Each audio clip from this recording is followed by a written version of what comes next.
आज का केस जो मैं आपसे डिस्कस करने जा रहा हूँ वो है भोपाल से है। भोपाल में 2012 में एक पत्रकार, आरटीआई एक्टिविस्ट एवं एनवायरमेंटलिस्ट शहला मसूद, जो अपने काम में बहुत दक्ष थी और अपने कार्य के निमित्त कई पॉलिटिकल और मीडिया के व्यक्तियों को जानती थीं, अचानक एक दिन जब वो अपने घर से उतरकर अपनी गाड़ी में बैठी तो उन पर एक फायर हुआ। वो ड्राइविंग सीट पे थी और वो फायर विंड स्क्रीन से होता हुआ उनके शरीर को छलनी कर गया।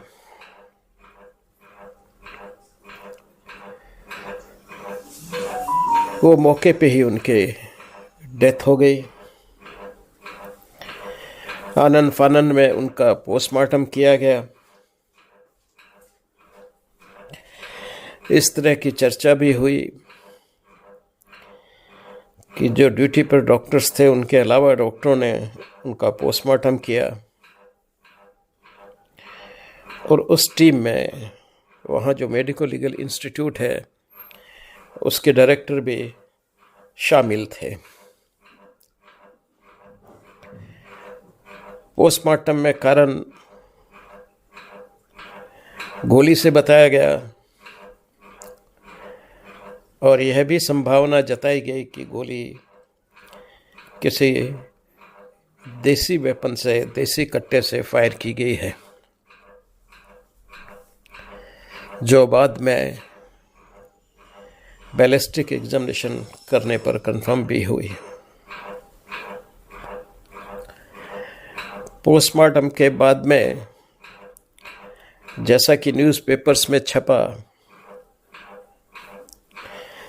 जैसे कि खबर आई कि उस मेडिको लीगल इंस्टीट्यूट के डायरेक्टर साहब ने इस केस में सुसाइड होने की संभावना बताई है। मीडिया इस पर शांत नहीं हुआ। उन्होंने दूसरे दिन खूब खबरें उड़ाई और इन दो चीज़ों को, सुसाइड बताने को और डायरेक्टर साहब की ड्यूटी न होने के जिक्र करते हुए, इस मामले को काफ़ी तूल दिया। जब मामला बहुत कंट्रोवर्सी में आ गया और लोग तरह तरह की बातें करने लगे तो उन्होंने इस केस को, स्टेट गवर्नमेंट ने इस केस को सीबीआई को रेफर कर दिया। इसमें बहुत से तत्कालीन राजनीतिक व्यक्तियों के नाम आ रहे थे। शायद इसीलिए स्टेट गवर्नमेंट ने इसको ठीक समझा कि केस सीबीआई को दे दिया जाए। सीबीआई के जॉइंट डायरेक्टर साहब ने मेरे को कांटेक्ट किया और मुझसे रिक्वेस्ट की कि आप तुरंत उनके साथ भोपाल के लिए चलें। मैंने कुछ सोच के हाँ कर दी और मैं उनके साथ भोपाल चला गया। वस्तुतः भोपाल की मेडिको लीगल इंस्टीट्यूट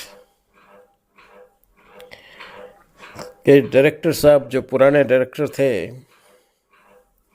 उनसे मेरे कभी भी संबंध शुरू से ही नॉर्मल नहीं रहे और न ही मैं उनके कई ओपिनियन से सहमति रखता था। लेकिन अभी उस समय जो डायरेक्टर थे वो शायद मेरे हम उम्र होंगे और मेरे और उनके बीच में कोई ऐसी बात नहीं थी सिवाय इसके कि हर बात पे वो अपने भूतपूर्व डायरेक्टर, जिनकी तब तक मृत्यु भी हो चुकी थी, उनका ही साथ देते थे। इसलिए मैं थोड़ा सा हिचक रहा था, क्योंकि बाकी लोगों में भी डिपार्टमेंट से मेरा कोई ज़्यादा संबंध नहीं था।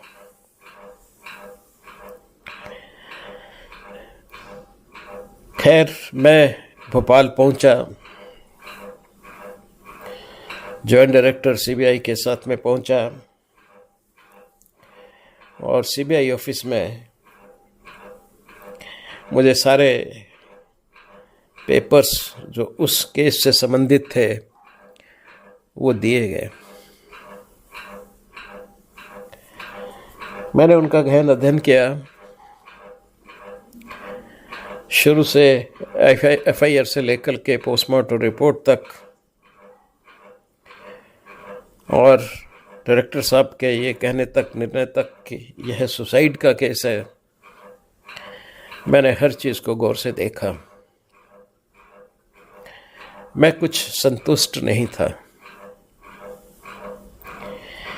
मैंने जॉइंट डायरेक्टर साहब को रिक्वेस्ट किया कि जो डायरेक्टर हैं उनसे भी मुलाकात की जाए, क्योंकि मैं नहीं चाहूँगा कि किसी तरह की कंट्रोवर्सी इस केस में क्रिएट हो या कोई प्रोफेशनल डिफरेंस ऑफ ओपिनियन का कोई इशू बने, क्योंकि मेडिको लीगल इंस्टीट्यूट भोपाल की पहली इंस्टीट्यूट है और भोपाल में काफ़ी प्रतिष्ठा रखती है। इसलिए मैं किसी भी ऐसी विवादास्पद परिस्थिति को नहीं आने देना चाहता था। इसलिए हमने उनसे नम्र विनय किया, रिक्वेस्ट की, विनय किया कि आप डायरेक्टर साहब को बुला करके और उनके साथ ही मैं उस जगह का जहाँ पे ये इंसिडेंट हुआ है और उनके घर का निरीक्षण करूँगा। तब तक सेंट्रल फॉरेंसिक साइंस लेबोरेटरी की टीम राजेंद्र सिंह जी के तत्वाधान में भी पहुंच चुकी थी। तो हमने कहा कि हमारे साथ director CFSL central forensic science laboratory भी रहेंगे। उन्होंने सारी व्यवस्था की और दूसरे दिन सुबह, सर्दी के दिन थे, हम लोग सभी सैला मसूद के घर के सामने एकत्रित हुए। हमने उसके घर की परिस्थिति, गली का सबका अंदाजा लगाया और निरीक्षण किया। व्हीकल भी वहीं था, उसका भी निरीक्षण किया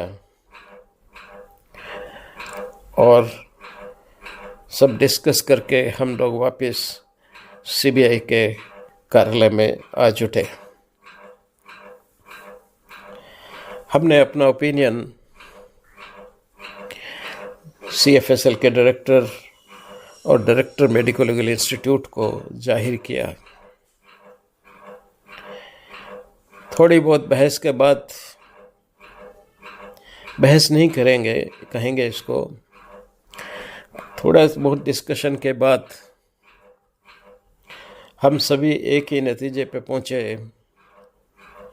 कि यह सुसाइड की संभावना होना बहुत कम है। जिन परिस्थितियों में गोली लगी है, जिन अंगों पे गोली लगी है और जैसे गोली बाहर से आई है, उस सारी परिस्थिति को देखते हुए हम इसको सुसाइड नहीं मान सकते। यह निश्चित रूप से एक होमिसाइड का केस है और हमें उसी डायरेक्शन पे इसका इन्वेस्टिगेशन करना चाहिए। बहुत से प्रश्न सीबीआई ने हमें बुलेट के संबंधित पूछे थे, एंटी वुंड का, नेचर ऑफ बुलेट का, और इसके अलावा उसकी डायरेक्शन का, वुंड डायरेक्शन का, और वेदर ये होमिसाइड और सुसाइड है, और किस तरह का वेपन, राइफल्ड या स्टैंडर्ड वेपन उपयोग में लाया गया है या कि एक साधारण कट्टा जिसे हम बोलते हैं, लोकली मैन्युफैक्चर्ड या कहीं बाहर से मैन्युफैक्चर्ड, जो किसी कंपनी में नहीं, लोग अपने घरों में बनाते हैं, उससे है।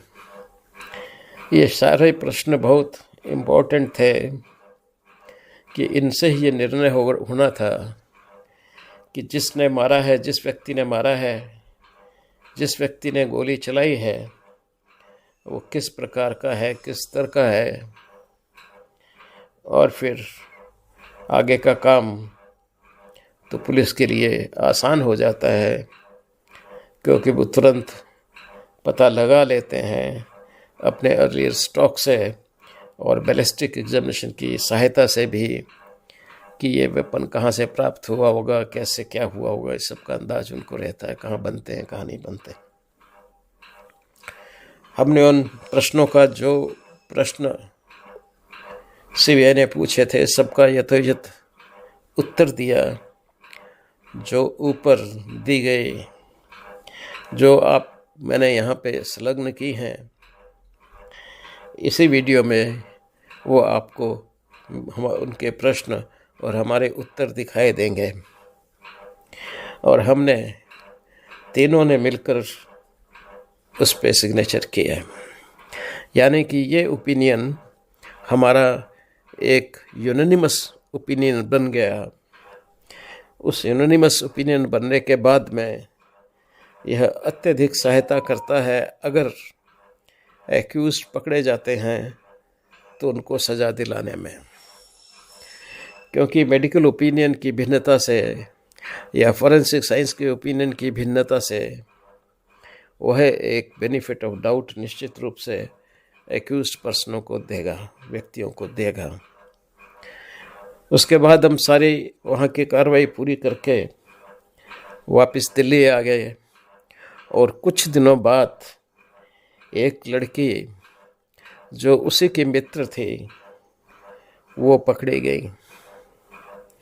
वह उनकी मित्र किसी कॉमन व्यक्ति में इंटरेस्टेड थे, दोनों के उनसे जान पहचान थी, लेकिन उसके पॉलिटिकल स्तर के कारण शैला मसूद की मित्र नहीं चाहती थी कि शैला मसूद के संबंध या उनकी दोस्ती या उनका कार्यकारी संबंध जो है वो बना रहे, क्योंकि इससे शायद उन्होंने अपने लिए एक खतरा समझा।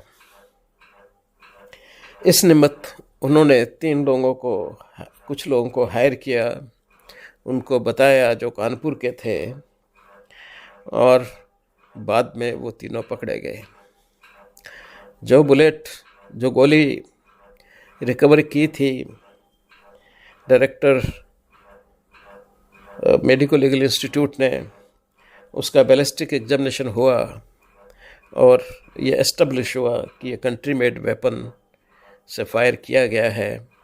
और फिर जब उन तीनों से वो कंट्री मेड वेपन पकड़ा गया तो उसकी मैचिंग भी उस फायर की हुई बुलेट के साथ में हो गई। इस तरह से ये एस्टेब्लिश हो गया कि यह जो वेपन है वो उन्होंने ही उपयोग किया है और उन 3 लोगों को गिरफ्तार कर लिया। कुल मिलाकर के 4 लोगों को उन्होंने गिरफ्तार किया और उन पे केस चलाया।